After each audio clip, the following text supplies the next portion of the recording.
እኛ እንድንማርበት የምትፈልገው አንተ ያጋጠመ ገጠመኝ እንዲሁም የጸጸተና እንደው አልደግሞም የምትለው ነገር ካለ? ዋው የሚገርም ጋይስ ይውላችሁ በጣም የሚገርመው ነገር ኦፍ ኮርስ የሰው ልጅ ዛሬ ነው መኖር ያለበት። የተሰጠው ዛሬ ብቻ ሳይሆን አሁን ነው የተሰጠን፣ አሁን ነው። በነገራችን ላይ አሁን ስትጠይቁ የእውነታችሁን ጠይቁ። እኔም ስመለስ የእውነቴን መመለስ አለብኝ። ቢኮዝ በኋላ የኔ አይደለም ልሞት እችላለሁ፣ አላውቀው።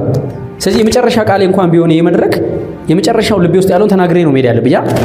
እናንተም እንደዛው። እሺ ምን ማለት ነው? የሚኖረው አሁን ነው፣ ግን እግዚአብሔር ግን ለኛ ነገ አለው አይደል? በነፍስም ነገ አለን፣ በስጋም ነገ አለው። አሁን እኔ ሃይ ስኩል እያለሁ በጣም ማዝነው በጣም ዲፕሬሽን ውስጥ ገብቼ በቃ ለዚህ ነው የተፈጠርኩት ያልኩባቸው ጊዜዎች ነበሩ። ሪሌሽንሺፕ ውስጥ ሮንግ ሪሌሽንሺፕ ውስጥ ገብቼ ያለ እድሜ ስህተት የሰራሁባቸው ጊዜዎች ነበሩ። በዛ ታይም እኔ የሚመስለኝ ህይወቴ ያ ነበር የሚመስለኝ። አንዳንዴ ሊገጥማችሁ ይችላል። እሺ በህይወታችሁ የሆነ ታይም ላይ በቃ ይልሻል። አንቺ ዊንታ በቃችሁ ነች፣ ዊንታ አለቀች ይልሻል። ኢምራን በቃ ህይወቴ ይሄው ነው፣ በቃ ተከድታ አትፈልግም፣ ሰው አይወድም፣ በቃ ቻው። let me tell you one thing በጣም የሚገርም ኮንሰፕት ነው የምነግራችሁ፣ በማስተዋል ያገኘሁት ነው። ሰይጣን 7000 ዓመት የሥራ ልምድ አለው። በጣም ማገዶ ቆጣቢ ነው ሰይጣን። ኢነርጂውን ሴቭ ያደርጋል፣ የማይሆን ነገር ላይ አያባክንም።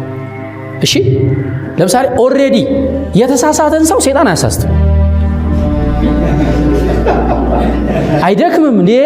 ኦሬዲ አንተ የተሳሳተ መንገድ ላይ ገብተህ ከሆነ በቃ ይሄን ባች አንተ ጨርስልኝ ብሎ እሱ ሌላ አዲስ ባች ፍለጋ ነው የሚሄደው። ገብቷችኋል? ሰይጣን የሚደክመው የሚያዋጣ ነገር ላይ ነው። ከኛ በላይ ቢዝነስማን ነው ሰይጣን። ካልኩሌሽኑ ሰርቶ የሚያዋጣው ላይ ነው የሚደክመው። ሶ አንቺ ጋር መጥቶ እየተፈታተነሽ ከሆነ if you are in depression ጨለማ የሚታይሽ ከሆነ የሆነ በቃ ደብሮሽ ህይወት ያበቃ እያልሽ ከሆነ ሰይጣን ያየውን አይቶ ነው የመጣው። ያየውን አይቶ ነው የመጣው። የሆነ ትሬንድ አይቷል። ትሬንድ ነው የሚያነበው። አካሄድ ያነብና ሰይጣን ወደፊቱን አያውቅም፣ ማወቅ አይችልም፣ ስልጣን የለውም። ትሬንድ ግን ያውቃል። አካሄድ ያይና ማይ ጉድነስ እቺ ልጅ አሁን ካልቀጨዋት፣ አሁን ከመንገድ ካላስወጣዋት ብዙ ህይወት ታድንብኛለች ከራሷ አልፎ። ስለዚህ I have to invest on her ብሎ ፋይት እያደረገች ነው ማለት። So you have to know you have an amazing future. If you are in depression, አሁን ላይ ዲፕሬሽን ላይ ከሆናችሁ፣ አሁን ላይ እየደበራችሁ ከሆነ እንደ እኔ መጨረሻ ዝቅ ያለ ቦታ ወስዶ የነበረ ማለት በጣም ዲፕሬሽን ውስጥ ከቶ የነበረ ከተመረኩም በኋላ ከዛም በኋላ ድጋሚ ከሪሌሽንሺፑ በኋላ በቃ ማለት ዝም ብዬ ተከታታይ ፊልም ነው የምቀጠቅጠው፣ ዳቦና ሻይ ነው የምበላው፣ ብር የለኝም፣ ስራ የለኝም፣ ማንም አይፈልገኝም፣ የሆነ ኮንዶሚኒየም ውስጥ ጀሞ 3 ገና ያኔ አዲስ ነው ተጥያለሁ በቃ ብላችሁ አስቡት። እኔም ማስበው በዛ ሰዓት በቃ ማለት ይሄው ነው አልኩት እግዚአብሔር፣ ለዚሁ ነው የፈጠርከኝ። በቃ ይሄው ነው ላይፍ፣ እነሳለሁ እተኛለሁ፣ እነሳለሁ እተኛ፣ ይሄው ነው አልኩኝ። ሰይጣን የዛሬውን እሸቱ ለካ ገምቷል። እኔ ነኝ ያልገመትኩት፣ ከሰይጣን አንሽ አይገርም። ትሬንድን አይቶ ለካ ገብቶታል እሸቱ ምን እንደሚፈጥር። ስለዚህ he wants እዛ ጋር ቢችል እኔን ቢችል እስከ ጥግ ወስዶ ራሴን ባጠፋ ተገላገለ። ይሄ ሁሉ ቀራር አከተም። ካልቻለ ደግሞ ሱስ ውስጥ ምናምን ውስጥ ከቶኝ ከመንገድ ማውጣት ፈልጎ ነበረ። ግን እግዚአብሔር በቸርነቱ ቅዱስ ገብርኤል በክንፉ አቡነ ተክለ ሃይማኖት በቃል ኪዳናቸው ሸፍነው አመጡ። አይገርም?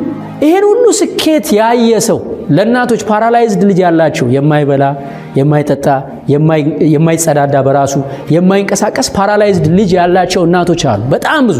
ከነዛ ቢያንስ ለ300 እናቶች ቪዲዮ ሰርተናል እንደ ዶንኪቲው። ለአንድ እናት ከ2,000 ብር እስከ 8 ሚሊዮን ብር ለአንድ እናት ፈንድሬዝ አድርገናል። የብዙ ሰዎች ህይወት ቀይረናል።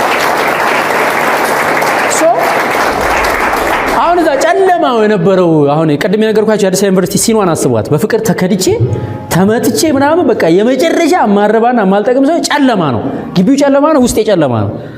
በዛ ሰዓት ምን ይለኛል? ይሄው ነው ህይወት፣ በቃ ከዚህ በኋላ እሸቱ የለም፣ በቃ እሸቱ ተወለደ አደገ እዚህ ድረስ አለቀ አለኝ የዛሬ 15 ዓመት። ስለዚህ let me tell you something ማለት እማልደግመው ስህተት ምንድነው? እኔ ህይወቴ አበቃ አልልም ከዚህ በኋላ።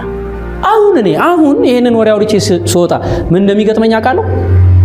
አላውቅም አይደል?